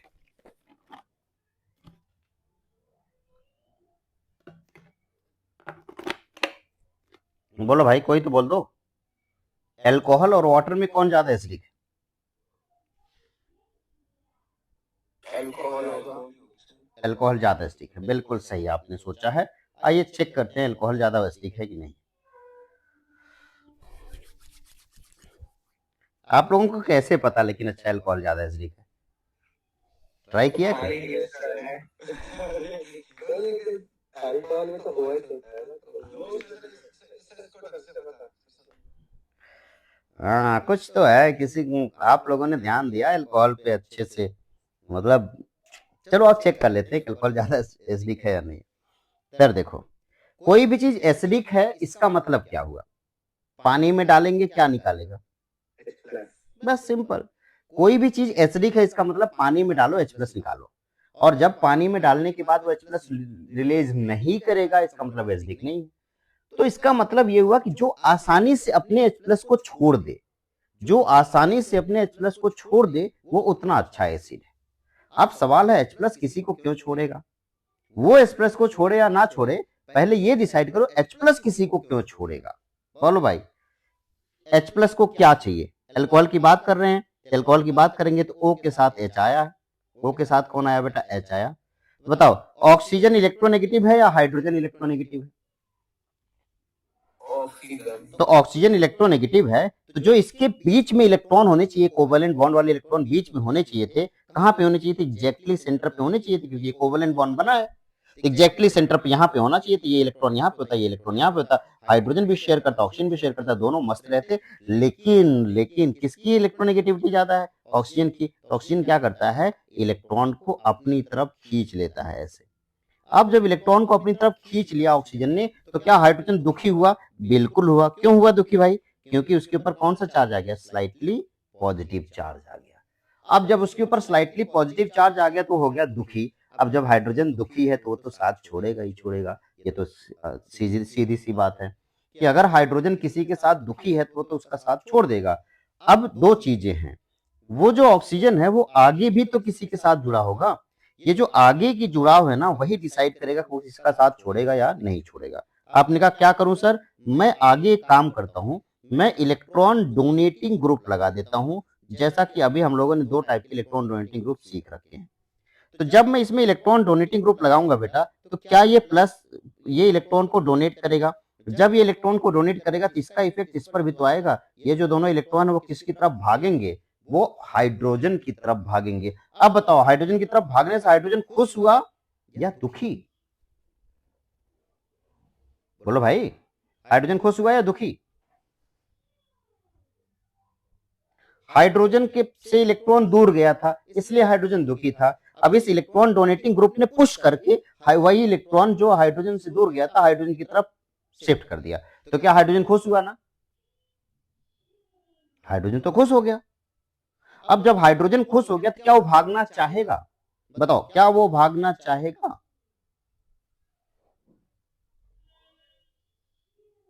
कोई तो बोलो भाई, हाँ या ना में जवाब दो। क्या वो भागना चाहेगा या नहीं चाहेगा? फिर से क्लियर करते हैं। हाइड्रोजन दुखी क्यों था? क्योंकि उसके ऊपर स्लाइटली पॉजिटिव चार्ज था। अब वो पॉजिटिव चार्ज क्यों आया? क्योंकि ऑक्सीजन ने इलेक्ट्रॉन अपनी तरफ खींच लिया। अब इस ऑक्सीजन ने इलेक्ट्रॉन अपनी तरफ ना खींचा होता, अगर इस ऑक्सीजन ने इलेक्ट्रॉन अपनी तरफ ना खींचा होता, इसके ऊपर पॉजिटिव चार्ज नहीं आता, ये दुखी नहीं होता। ऑक्सीजन ने इलेक्ट्रॉन को अपनी तरफ खींच लिया, इसके ऊपर पॉजिटिव चार्ज हो गया, दुखी हो गया, वो साथ छोड़ के भागने के बारे में सोचने लगा। लेकिन तभी ये ऑक्सीजन इधर किसके साथ जुड़ गया, जिसके साथ ये जुड़ा है वो इलेक्ट्रॉन डोनेटिंग ग्रुप है। उसने इलेक्ट्रॉन को पुश किया, उसने समझाया ऑक्सीजन को कि भैया एक काम करो, वापस उस हाइड्रोजन को उसको दे दो इलेक्ट्रॉन। उसने हाइड्रोजन को इलेक्ट्रॉन वापस कर दिया। क्यों? क्योंकि इसने इलेक्ट्रॉन डोनेटिंग ग्रुप ने प्लस आई इफेक्ट शो किया या इलेक्ट्रॉन पुश किया, डोनेट किया, और जिसकी वजह से वो क्या हुआ, इलेक्ट्रॉन आसानी से जो हाइड्रोजन से लिया था वो इलेक्ट्रॉन किसकी तरफ शिफ्ट होने लगा, हाइड्रोजन की तरफ शिफ्ट होने लगा। और डाइपोल मोमेंट, हम इसको डाइपोल मोमेंट की तरफ से रिप्रेजेंट कर रहे हैं। और जब ये हाइड्रोजन की तरफ शिफ्ट हुआ, इन दोनों के बीच की जो पोलैरिटी थी वो कम हो गई। हाइड्रोजन अब नहीं जाना चाहेगा, और जब हाइड्रोजन जाना नहीं चाहेगा तो हाइड्रोजन जाएगा नहीं तो एसिडिक कैसे हुआ? यानी कि आप कहना चाह रहे हो सर कि एसिडिटी जो था वो क्या हो गया, डिक्रीज कर गया। उल्टा करते हैं, उल्टा करते हैं। अगर ऑक्सीजन से गलती हो जाती, ऑक्सीजन का जो साथी है, अगर ऑक्सीजन से गलती हो जाती, ऑक्सीजन का जो साथी है वो इलेक्ट्रॉन डोनेटिंग नहीं, समझाने वाला नहीं, उसे चढ़ाने वाला मिलता, इलेक्ट्रॉन विड्रॉइंग ग्रुप मिल जाता। इसको सोचो, अगर इलेक्ट्रॉन विड्रॉइंग ग्रुप मिल जाता तो वो तो इलेक्ट्रॉन को अपनी तरफ खींच लेता, और जब इलेक्ट्रॉन अपनी तरफ खींचता, एक तो ऑक्सीजन वैसे भी हाइड्रोजन से इलेक्ट्रॉन ले चुका है, दूसरे इलेक्ट्रॉन, जब ये इलेक्ट्रॉन विड्रॉइंग ग्रुप ने इससे इलेक्ट्रॉन खींचा तो हाइड्रोजन के ऊपर पॉजिटिव चार्ज और ज्यादा बढ़ गया। अब जब हाइड्रोजन का पॉजिटिव चार्ज और बढ़ गया, हाइड्रोजन और गुस्से में, और जब वो गुस्से में है तो वो भागेगा, और जब वो भागेगा H प्लस निकलेगा, H प्लस के निकलने से एसिडिटी इंक्रीज हो जाएगी। जल्दी से एक लाइन में लिखना चाहता हूँ, आप लोग मुझे बताएंगे कि क्या वो लाइन मैं सही लिख रहा हूँ या गलत लिख रहा हूँ, जल्दी से बताइए। Acidity, acidity is directly proportional two electron withdrawing group and inversely proportional to electron donating group. जो मैंने ये बात लिखी है, क्या ये बात सही है या गलत है? जल्दी से मुझे बता दो, क्या ये बात सही है या गलत? सही लग रही है सर ये। सही लग रही है, इसका मतलब जब आपको लग रही है तो सही ही होगी। और आपने कहा कि सर आप अगर इलेक्ट्रॉन डोनेटिंग ग्रुप लगाओगे तो इलेक्ट्रॉन डोनेटिंग ग्रुप क्या करता है, इलेक्ट्रॉन को और खींच लेगा, इलेक्ट्रॉन और खींच लेगा तो पोलैरिटी बढ़ेगी, पोलैरिटी बढ़ेगी तो एसिडिटी बढ़ेगी। और इलेक्ट्रॉन डोनेटिंग ग्रुप आपने लगा दिया, इलेक्ट्रॉन डोनेटिंग ग्रुप क्या करेगा, इलेक्ट्रॉन को वापस पहुंचा देगा हाइड्रोजन के पास, वापस इलेक्ट्रॉन आ गया, हाइड्रोजन निकलेगा नहीं, हाइड्रोजन निकलेगा नहीं तो एसिडिक होगा नहीं, यानी एसिडिटी डिक्रीज कर जाएगी। अब आइए अपने सवाल की तरफ वापस आते हैं। मैंने कहा ये रहा ओ, और क्वेश्चन मैंने यहाँ पे लिख देता हूँ, ये सवाल रहा हमारा। मैंने कहा ये रहा ओ, इस ओ के साथ एक एच है और इस एच के साथ एक एच इधर भी है। मैंने कहा ठीक है सर, एक CH3 लगाया, एक ओ लगाया, एक एच लगाया, एक और CH3 लगा दिया, एक और CH2 लगा दिया, और यहाँ पे ओ लगाया, ओ के साथ एच लगाया। जल्दी से मुझे बता दीजिए, जल्दी से ध्यान से देखिए और बताइए कि अगर मुझसे पूछा जाए तो हाइड्रोजन क्या प्लस आई या प्लस आर कुछ भी शो करता है? बिल्कुल भी नहीं। इधर CH3 ने पुश किया, इधर दो CH3 ने पुश किया, अब इधर दो CH3 ने पुश किया, यानी कि इधर बड़ा वाला इंडक्टिव इफेक्ट लगा, इधर छोटा वाला प्लस आई इफेक्ट लगा, इधर बड़ा वाला प्लस आई इफेक्ट लगा, इधर कोई इफेक्ट नहीं लगा। प्लस आई इफेक्ट की वजह से, प्लस आई इफेक्ट यानी कि इलेक्ट्रॉन डोनेटिंग ग्रुप की वजह से एसिडिटी क्या होना चाहिए, कम होना चाहिए। इस हिसाब से बताओ किसका एसिडिटी की स्ट्रेंथ ज्यादा है, वाटर का, मिथाइल अल्कोहल का या इथाइल अल्कोहल का? पानी का। बिल्कुल सही, पानी ज्यादा एसिडिक होता है बाबू, पानी ज्यादा एसिडिक होता है किसके कंपेयर में, अल्कोहल। हाँ बिल्कुल बेटा, तुम बहुत शरीफ हो, तुम, इसका मतलब अल्कोहल तुमने लिया नहीं है, कोई एक्सपीरियंस नहीं अल्कोहल का आप लोगों को। बिल्कुल भाई, हम पानी पीते हैं, पानी वाले ज्यादा एसिडिक है, अल्कोहल वाले बेसिक होते हैं। कहाँ मारती है बेटा, अल्कोहल तो जिंदा है। वो तो शुगर खाने से डायबिटीज भी होती है, तो क्या लोग शुगर खाना बंद कर देते हैं? ज्यादा अल्कोहल ज्यादा लेने से इंसान मरता है, अल्कोहल लेने से थोड़ी मरता है। बात को पूरी गहराई को समझो। लोग नहीं, मैंने तो बोला ही नहीं पियो, मैंने तो बोला नहीं, मैं तो बता रहा हूँ कि आप सब पीते हो दवाई के फॉर्म में। आप परफ्यूम के फॉर्म में, इन सब के फॉर्म में अल्कोहल कहीं ना कहीं हमारे बॉडी में कंज्यूम तो हो ही रही है। पीते नहीं, बॉडी में कंज्यूम हो रही है ना, बॉडी में कंज्यूम तो हो रही है, एब्जॉर्ब तो हो रहा है बॉडी, उसे एब्जॉर्ब तो कर स्किन पे डायरेक्टली लगना वो जाता है दूसरा। बहुत खतरनाक होता है वो, इसलिए परफ्यूम लगाओ, लेकिन परफ्यूम लगाओ, डीओ नहीं, परफ्यूम ज्यादा बेटर रहेगा। सर परफ्यूम की चीज सर ये ना हो सकता है परफ्यूम पीने लग जाए। नहीं नहीं, परफ्यूम बिल्कुल मत पीना भैया। अब अगर आपको ये ऐसे दिल्ली वालों के लिए क्या ही बताऊं, दिल्ली का तो आधा इकोनॉमी अल्कोहल से चलता है, क्या कर सकते हैं उसमें। सर आधा पूरा चलो पूरा मान लिया। बच्चों को छोड़ के। तो यहाँ पे अब मैंने क्वेश्चन देखा और क्वेश्चन का आंसर आपको अच्छे से मिल गया। अब आपको पता चल गया कि कौन आसानी से एसिडिक होगा। लेकिन मैं यहीं पे एक सवाल आपसे और दोहराना चाह रहा हूँ कि उस सवाल को देख करके जल्दी से मुझे आंसर देते। अगला क्वेश्चन फिर से आपके सामने आ रहा है और आपको बस ये बताना है कि इसमें से एसिडिक कौन होगा। आपने कहा सर अल्कोहल ज्यादा एसिडिक है, हमने कहा बिल्कुल, सॉरी वाटर ज्यादा एसिडिक, हमने कहा मान लिया। लेकिन अगर मैं इन इन दोनों की कंपैरिजन करूं, इन दोनों को कंपैरिजन करूं क्या लगता है कि कौन ज्यादा एसिडिक होगा? फिनॉल ज्यादा एसिडिक होगा या अल्कोहल ज्यादा एसिडिक होगा? सोच के बताना है आपको, सोच के बताना है इन दोनों में से कौन ज्यादा एसिडिक होगा।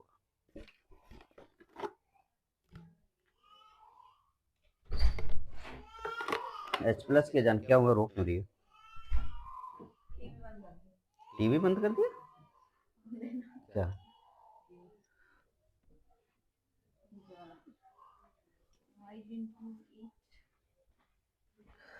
ओके, आजकल के बच्चे देखो टीवी बंद करने पे रोने लगते हैं, तुम लोगों की तरह ही है बिल्कुल। चलो तो अब फोन तो ऐसे भी मैं नहीं देता, टीवी देख लो, फोन नहीं, क्योंकि टीवी ज्यादा देर तक देख नहीं पाओगे। फोन तो एक बार बैठ गए लेके तो बैठे ही रहोगे। पहला वाला लग रहा है। इसका पहला वाला आंसर ज्यादा एसिडिक लग रहा है। ये बंद करना दरवाजा रुला दिया। ओके, तो ये रहा आपको, आपने कहा सर फिनॉल ज्यादा एसिडिक लग रहा है as compare to CH3 CH2OH। आइए देखते हैं इसका आंसर क्या है। एक बात बताओ जरा, सोचो, दो चीजें हैं, एक जाने वाला जल्दी जाए, पहला तो ये, एक जिसको छोड़ के जा रहा है उसको फर्क ही ना पड़े, ऐसा भी तो हो सकता है। अगर जिसको छोड़ के हाइड्रोजन जा रहा है उसको फर्क ही ना पड़े तो वो जाने देगा, लेकिन जिसको छोड़ के हाइड्रोजन जा रहा है अगर उसको फर्क पड़ेगा जाने के बाद तो जाने नहीं देगा, है ना। अगर किसी को छोड़ के कोई जाता है और उसके जाने की वजह से इफेक्ट आता है तो ऑब्वियसली वो जाने नहीं देगा, कुछ भी करके रोकेगा। लेकिन अगर किसी को जाने से किसी को कोई गम नहीं है तो आराम से उसे जाने देगा। चेक करते हैं कि क्या हाइड्रोजन के जाने से ऑक्सीजन को किसमें फर्क पड़ रहा है, किसमें फर्क नहीं पड़ रहा है। जरा इस वाले स्ट्रक्चर को ध्यान से देखें, किस वाले को, बेंजीन।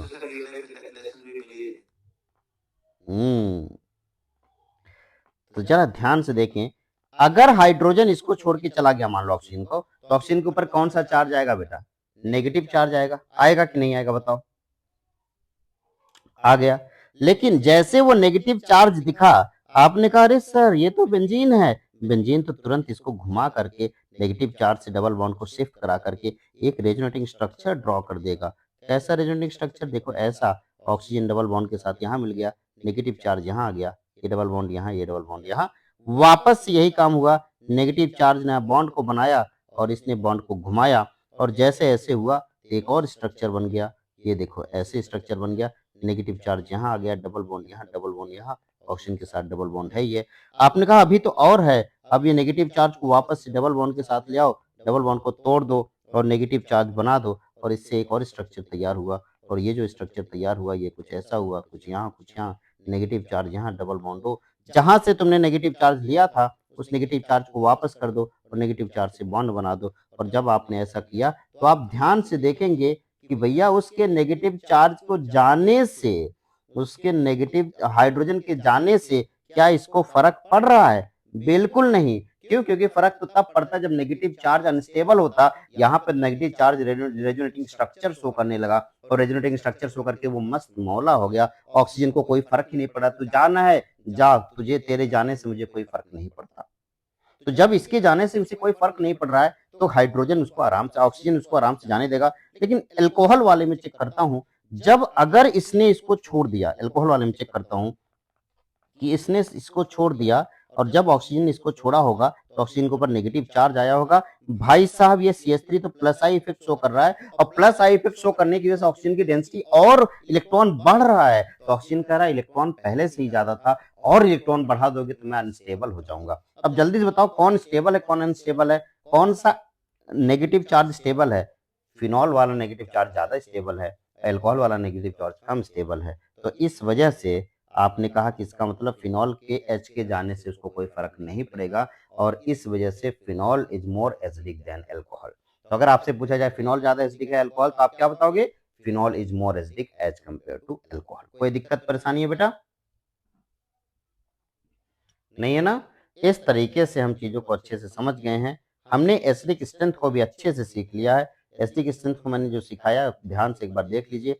एसिडिक स्ट्रेंथ का सिंपल सा मतलब क्या है कि आप जब भी कभी किसी भी ग्रुप को रखोगे तो उस ग्रुप को इस बात से जरूर साथ में रखोगे कि अगर इलेक्ट्रॉन डेंसिटी अगर उसके ऊपर बढ़ यानी कि जो हाइड्रोजन है, हाइड्रोजन और जो भी ग्रुप है, ऑक्सीजन है, जो भी है, उस ग्रुप के बीच में अगर इलेक्ट्रॉन की डेंसिटी मतलब इलेक्ट्रॉन की सेपरेशन बढ़ रहा होगा यानी कि पोलैरिटी बढ़ रही होगी तो आसानी से हाइड्रोजन निकलेगा और हाइड्रोजन आसानी से निकलेगा तो इसका मतलब स्टेबिलिटी उसका एसिडिक स्ट्रेंथ ज्यादा होगा। यानी कि plus electron withdrawing group acidic strength को बढ़ाएगा, electron donating group acidic strength को कम करेगा। एसिडिक और बेसिक स्ट्रेंथ के और भी पहलू हैं। जब हम लोग जब वो पढ़ लेंगे, क्या पढ़ लेंगे? एरोमेटिसिटी पढ़ लेंगे तो एक दो टॉपिक उसमें और इंक्लूड होता है कि अगर कहीं पे किसी के जाने से एरोमेटिक कंपाउंड बनता है तो वो और अच्छा एसिडिक होगा, लेकिन अभी नहीं। आज के लेक्चर में हम बस यहीं तक सीखेंगे, इसके आगे कुछ भी नहीं। एक बार अगर आज के लेक्चर में कहीं भी किसी को कोई डाउट हुआ हो, कुछ प्रॉब्लम हो, एक बार प्लीज जरूर पूछ लीजिए। कोई दिक्कत हो तो उसको भी डिस्कस कर लेते हैं।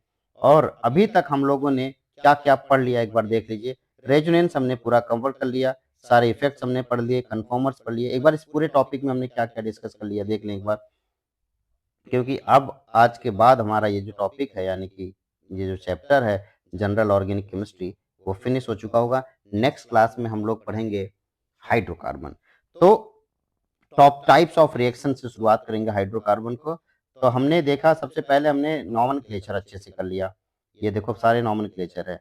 नॉमेनक्लेचर के बाद जब नॉमेनक्लेचर कंप्लीट हुआ तो हमने आइसोमेरिज्म किया।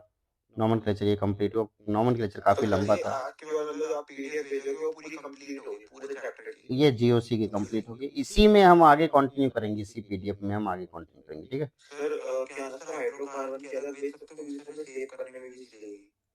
सेव आइडिया भी रहेगा। ठीक हाइड्रो का मैं लिखूं। नोट्स होते हैं सर बैकअप में पीडीएफ जो ना तो बेटर रहता है। चलो ठीक है, फिर मैं हाइड्रोकार्बन का अलग से भेजूंगा। आज जो भी मैं आपको पीडीएफ भेजूंगा इसमें पूरा जीओसी कंप्लीट होगा, ठीक है ना? ओके सर जी। ओके ठीक है फिर। Thank you, thanks to all. फिर मुलाकात होगी कल की क्लास में। कल है क्या क्लास? कल है सर संडे तक रोज है। संडे तक है, ठीक है। तो कल मुलाकात करते हैं। कल जीओसी शुरू करेंगे टाइप्स ऑफ रिएक्शन की तरफ से, हाइड्रोकार्बन शुरू करेंगे टाइप्स ऑफ रिएक्शन से। ठीक है okay okay, sir thank you, thanks to all. Good night. Good night बेटा, good night, good night everyone. Bye sir. Bye bye, bye bye.